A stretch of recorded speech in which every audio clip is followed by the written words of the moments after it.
Quero te encher da minha glória.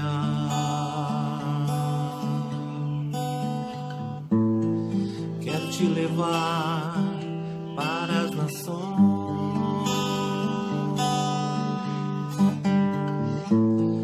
Vou te abençoar, alargar suas fronteiras. Minha mão será contigo, te livrarei do mar. Olá, tudo bem? Eu sou o pastor Rogério Naban e nesse momento nós vamos estar trazendo uma palavra maravilhosa que tem um tema até meio intrigante, meio diferente, que se trata dos heróis da dúvida, entre aspas, né? Na verdade, esses não devem ser chamados de heróis, nem encontrados como herói, nunca serão na Bíblia. Eles estão inversamente se contrapondo à lista dos heróis da fé de Hebreus 11. Mas como a Bíblia não trouxe relatando uma lista estabelecida na Bíblia daqueles que duvidaram, né? Mas eles estão ali na Bíblia, espalhados, disseminados, articulados, mas eles estão lá como um exemplo daqueles a quem não devemos seguir, né? São os heróis da dúvida. E primeiramente eu vou trazer uma lista de 7 daqueles que duvidaram na Bíblia. O primeiro é Faraó. Nós vemos em Êxodo 10:10, quando Moisés chega diante dele e traz a palavra do Senhor, uma palavra de um líder, de um homem de Deus, uma palavra profética que expressava, estava carregando a perfeita vontade de Deus para um povo hebreu, para uma nação egípcia se submeter a Deus, né? E Faraó, ele fala: eu não conheço Deus, eu não sei quem é o Senhor Deus, quem é Yahvé, né? Então eu não vou deixar o povo ir, né? Vai os homens, deixa as crianças e as mulheres.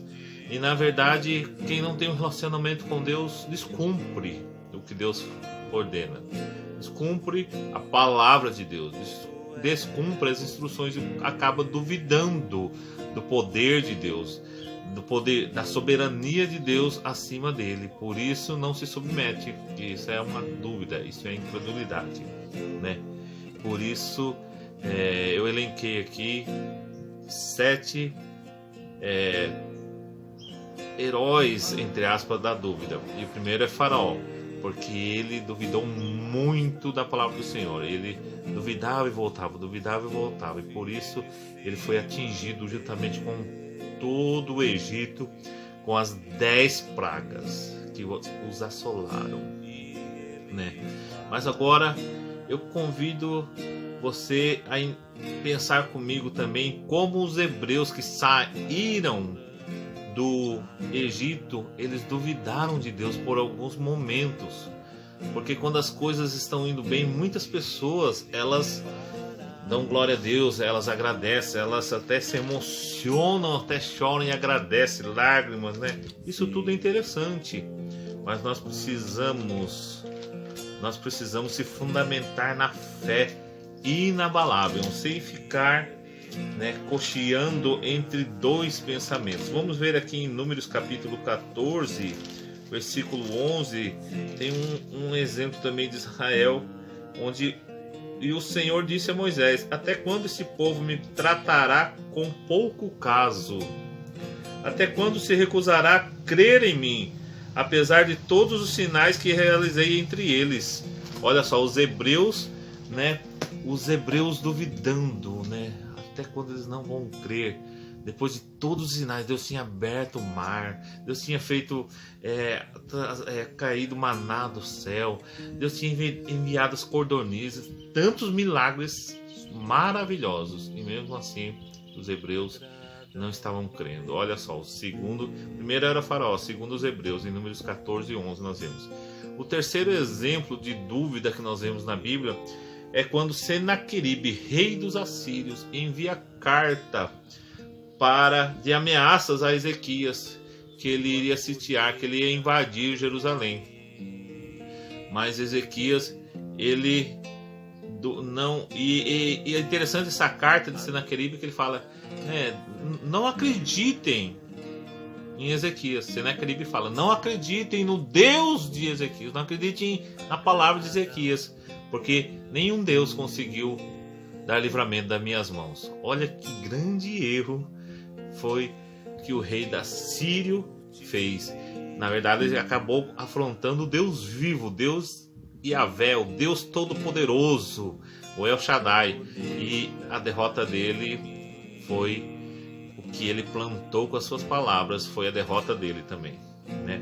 Nós vemos em 2 Reis, capítulo 18 e capítulo 19, nós vemos o desenrolar dessa história maravilhosa e como Deus livrou, né, Ezequias das mãos e da ameaça de Senaqueribe. Olha só que interessante. E o terceiro, então, que eu elenquei aqui na lista dos heróis, entre aspas, da dúvida, é Senaqueribe. Agora, nós vamos ver em Romanos 3:3 que alguns incrédulos também, que na Bíblia são os alguns, né? Aqueles que nós não vamos citar o nome, não precisa citar o nome, para nós não agirmos como eles, né? Romanos 3:3 fala assim, ó. Vamos achar aqui, Romanos 3:3. Quem importa se algum deles foram infiéis, incrédulos? A sua infidelidade anulará a fidelidade? A sua dúvida anulará a fidelidade de Deus? De maneira nenhuma. Seja Deus verdadeiro e todo homem mentiroso, né? Mesmo que o homem tenha dúvida, mesmo que alguém tenha dúvida, Deus permanece fiel. Deus permanece fiel à sua palavra, a Bíblia. Ele permanece fiel à sua santidade, porque ele não retrocede na sua integridade, na sua santidade, no seu amor. Ele é justo e veraz. Aleluia. Então nós vemos em Romanos 3:3 que mesmo que o homem seja infiel, Deus permanece fiel. Agora nós vamos ver, você pode ver aí, quando o próprio Cristo fala para Tomé, o quinto que eu elenquei aqui na lista dos heróis da dúvida é Tomé. Quando Jesus fala em João 20:27, pare de duvidar e creia. Pare de duvidar e creia. O quanto nós podemos aprender com essa frase, né? Pare de duvidar e creia. É a mesma coisa que falar, pare de ser derrotado e comece a vencer. Comece a vencer na fé. Creia é ter fé. Sem fé é impossível agradar a Deus, né? Saia da lista elencada dos heróis da dúvida e seja transportado para a lista, dando continuidade à lista dos heróis da fé. Aleluia, Jesus. Nós aprendemos aqui que nós temos que ter compaixão dos que duvidam. Nós temos que ter compaixão dos que duvidam. Judas capítulo 1, versículo 22. Nós não estamos aqui para levantar a bandeira de que nós somos santíssimos e intocáveis. Não. Nós estamos aqui para trazer esse entendimento da fé, da sabedoria de Deus, mas também da compaixão para aqueles que estão no momento duvidando. Que eles não sejam destruídos, mas que eles sejam alcançados, assim como nós fomos pela misericórdia de Deus. Que Deus se compadeça de todos nós e daqueles que permanecem na dúvida. Então, Jesus fala para Tomé, pare de duvidar e creia. Porque Tomé, ele precisava ver para ele ter fé, para ele crer. Mas bem-aventurado é todo aquele que crer, mas vê com os olhos, com a visão da fé, não apenas com os olhos carnais, nem necessariamente com os olhos carnais. Olha só que interessante. E como será nos últimos dias, né? Nos últimos dias onde a perversidão, onde o pecado estará aumentando na terra. Na Bíblia traz aqui, eu quero meditar agora, 2 Pedro, capítulo 3, versículo 3. 2 Pedro, capítulo 3, versículo 3 e 4. Diz assim: antes de tudo, saibam que nos últimos dias surgirão escarnecedores, zombando, seguindo suas próprias paixões. Eles dirão: o que houve com a promessa da sua vinda? Eles vão estar questionando, duvidando da promessa da vinda de Deus. Incrédulos, zombadores. Mas eis que não tardará, e o Filho de Deus há de se manifestar nas alturas, em glória, todo o poder e toda a força. Aleluia, Jesus. Os escarnecedores, eles precisam da misericórdia. Eles precisam ser alcançados pelo amor de Deus. Eles precisam, assim como nós, da graça de Deus, né? Tenhamos compaixão dos que duvidam. Judas capítulo 1, versículo 22. E quem dissemina, em sétimo lugar, quem dissemina essa dúvida nas mentes, nos corações, é Satanás, né? É Satanás. Ele quer que Isaías 53, versículo 1, nós vamos abrir para lermos também Isaías 53, versículo 1 diz assim, vamos achar aqui Isaías 53, versículo 1, que quem creu em nossa mensagem e a quem foi revelado o braço do Senhor. Quem creu em nossa mensagem e a quem foi revelado o braço do Senhor. Aqueles que creem vão ser salvos pela fé em Cristo Jesus. Não pela esperança, não por uma palavra bonita, por uma expectativa humana, né? Não. Mas nós seremos salvos pela fé no Filho de Deus, Jesus Cristo. Aleluia, Jesus. Mas Satanás, ele quer descreditar essa mensagem das boas novas do Evangelho, né? Ele vem contradizendo. Nós vemos algumas características, eu vou falar 7 características que se assemelham a esses heróis da fé, eles se assemelham para essas características aqui, né? Primeiro, eles são ignorantes. Efésios capítulo 4, versículo 18. Segundo, eles são despropositais. Provérbios 4,16 diz assim que Deus fez tudo com um propósito bem definido, né? Se Deus fez tudo com um propósito bem definido, por que existe o despropósito? Porque com a queda da humanidade no Jardim do Éden, entendeu? O despropósito começou, o pecado foi se espalhando, aumentando, ganhando força. E para isso Cristo Jesus se manifestou para destruir as obras do diabo. Aleluia, Jesus. Mas os despropositais são aqueles que decidem, optam pelo estilo de vida contrário, desalinhado à palavra de Deus. Em terceiro momento, os heróis da dúvida, aqueles que estão alinhados com a dúvida, com a incredulidade, eles são todos insensatos. Provérbios 15, versículo 14. Rapidamente vamos achar que Provérbios 15, versículo 14. Achamos aqui. Diz assim: o coração que sabe discernir busca o conhecimento, mas a boca dos tolos alimenta-se de insensatez. Olha só. Quarto, características semelhantes dos heróis da fé. Eles têm entre si essas características, eles são almáticos. Efésios 4:22. Eles não são guiados pela fé, eles são guiados pelos sentidos, pela latência da alma, daquilo que eles alimentam, né? Efésios 4:22. Vamos achar aqui. Efésios 4:22 diz assim: quanto à antiga maneira de viver, vocês foram ensinados a despir-se do velho homem que se corrompe por desejos enganosos. Olha só que interessante, né? 22, agora 23. A serem renovados no modo de pensar, a revestir-se do novo homem criado para ser semelhante a Deus em justiça e santidade proveniente da verdade. Aleluia, Jesus.